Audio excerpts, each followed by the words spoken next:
നമസ്കാരം.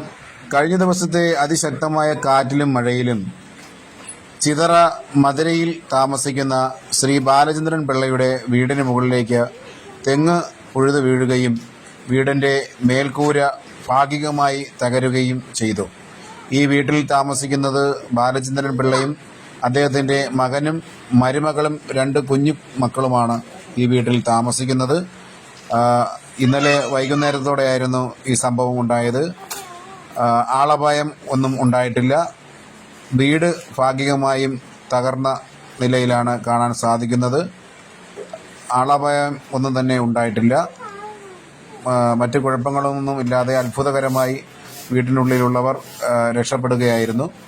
ഇന്നലെ വൈകുന്നേരത്തോടുകൂടി അതിശക്തമായ കാറ്റും മഴയുമായിരുന്നു. വൈദ്യുതി ഒന്നും ഉണ്ടായിരുന്നില്ല. എങ്കിൽ തന്നെയും അത്ഭുതകരമായി വീട്ടിനകത്തുണ്ടായിരുന്നവർ രക്ഷപ്പെടുകയായിരുന്നു.